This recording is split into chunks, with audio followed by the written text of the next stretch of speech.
What's going on? I hope everybody's having a blessed day thus far, right? And so I just want to get on here and just have a talk, right? In the spirit of Charlie Kirk, may that brother rest in peace. Prayers once again to his family. And so I had a thought when I was locked up in prison, right? And for those who don't know, you may just be tuning in. Uh, I spent 14 years in federal prison, maximum security, the whole time. Uh, yeah, I was young and wild, okay, and still had a lot to learn and a process to go through. But while I was in prison, we had a saying. It was like a prison proverb, all right. Conversation rules the nation, right? And how that came about was because in an environment like that, in a prison compound environment, especially at that level, at a maximum security level, it's very violent, right? It's a very violent environment. You're dealing with evil people, right? I mean, we're not there for selling Bibles, okay? And so we all had an understanding that conversation rules the nation, meaning that we always would have a talk first before we resorted to violence. We had to have that. Otherwise, people would be crashing out left and right every day. Every day there was always something.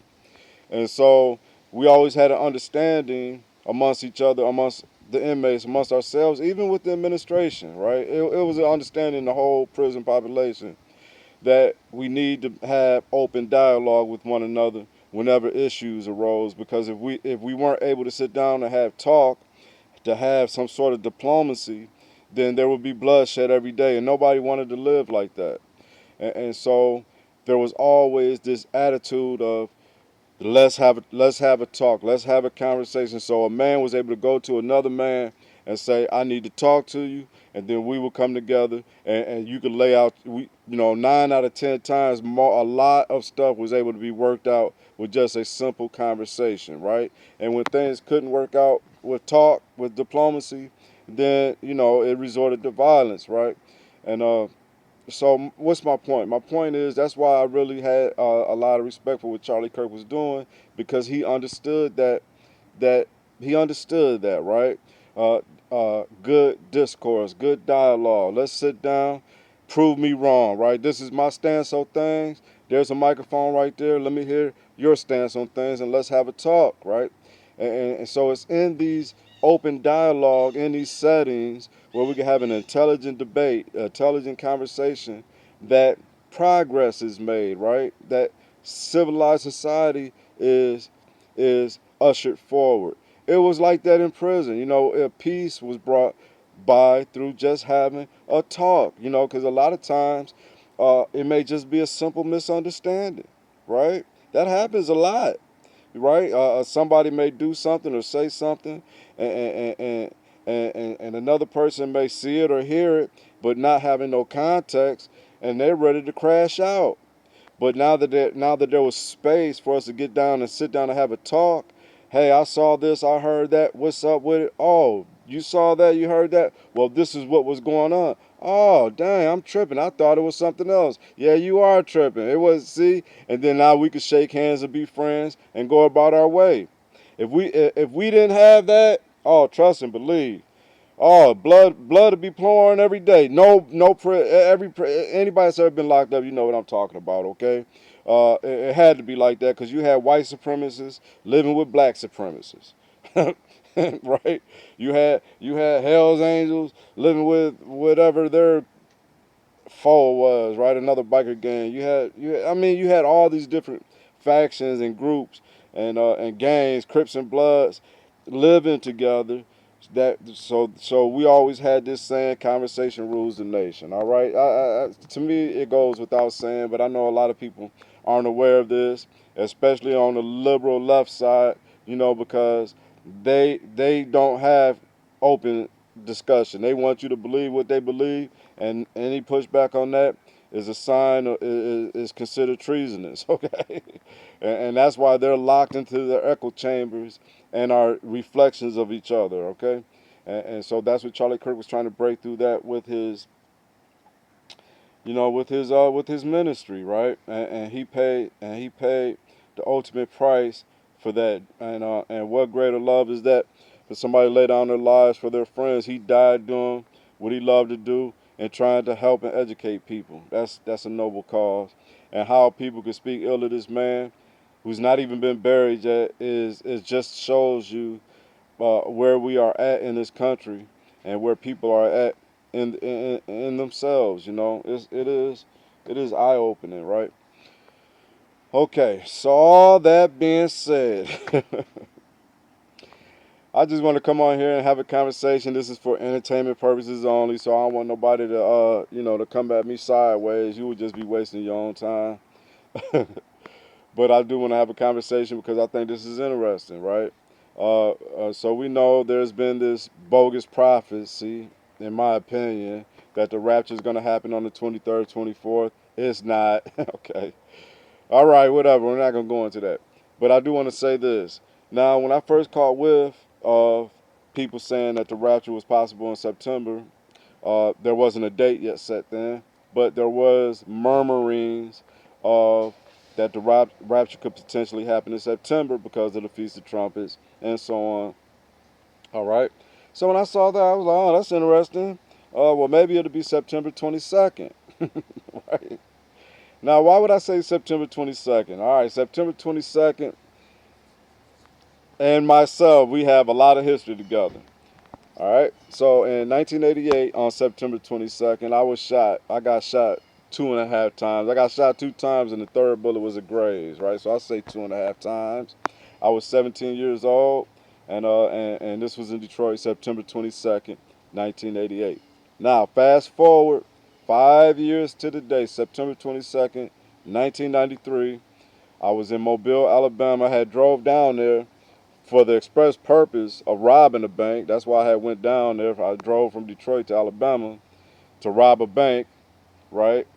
While I was down there staying with some relatives of mine, uh, I ended up trying to get a job and just maybe, like maybe I could resettle myself down here and get away from the hustle and bustle of Detroit and maybe get back on my feet and I don't have to resort to robbing a bank, okay? And so that was my goal. And so on this particular morning, September 22nd, 1993, I'm awake. I'm just waiting to leave to go to work to start this new job that morning. And while I was watching the news, Amtrak train had derailed and went off into the Chickasaw River right there in Mobile, Alabama. Like literally, I could have walked to where the train went off the tracks. This is how close I am. Right? And uh, and so when I saw that on the news, I was like, oh man, this is my opportunity, right? And so instead of going to work that morning, I went and robbed the bank, caught the Greyhound back to Detroit, and so on, right? That's a whole nother story. I ended up spending 14 years in prison for that bank robbery. But it was on the same morning, September 22nd, 1993. You can Google this, that the Amtrak train jumped the track and went off into the river, and a bunch of people died. At that time, it was the biggest Amtrak train accident in American history, right? And like I said, it was literally within walking distance from where I was staying with my relatives there in Mobile, Alabama. And so when I saw that, I went and robbed a bank and got away, right? And took the Greyhound bus back to Michigan. And a few months later, I got told on, and that's how I got caught, right? So anyway, that's another story. What's my point? My point is that September 22nd has always been a day in my life that I've come to pay attention to. I got shot on September 22nd, 1988. I robbed a bank. 5 years to the day. That is the odd part. Exactly on the same exact day, September 22nd, 1993. I was 22 years old, and I used a 22 caliber pistol. So you see what I'm saying? All these 22s, and then my mother, she passed away 2022, right? So So that's why when there was these whispers of the rapture happening in September, I was like, well, it's got to be on September 22nd. Right? I said it in jest, being silly. I don't date set. I think that's foolish. It's not biblical, and so I'm just throwing that out there because I know there are many people who study biblical numerology, which there's nothing wrong with that because there is a lot of numbers. There is numerology in the Bible. Okay, I know people, they feel some kind of way when they hear the word numerology because there is a worldly numerology that you need to stay away from, but there is a biblical numerology that's actually quite fascinating when you start getting into it. Those I stay away from a lot of those things, but I know there are people like that study out prophecies. There are some people that just have gifts and talents to like really deep dive into certain biblical issues, right? I don't. I'm just a GEDC student, right? And so I just stick to the gospel, the life, death, and resurrection of our Lord Jesus, right? I keep it there. I don't try to go down and deep dive into theological, deep thoughts of discussions. I appreciate them. I like those who are able to do it and can eloquently break it down for somebody as simple as me to understand. I really appreciate that. I just don't take the time to go off into those things. But yes, September 22nd has always been a date in my life. The number 22, really. And so, on top of that, just this year, September 22nd, 2025, the United Nations will be convening for their General Assembly and celebrating their 80th General Assembly, right? So they're having high level meetings. There's a lot of things they have planned for their assembly meeting. If you go online, you'll see it. It's quite extensive actually, and so there's a lot of buzz around September 22nd this year.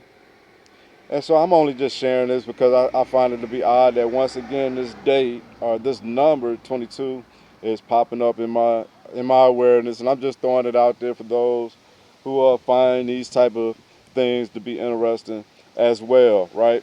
I'm not making no predictions, nothing like that.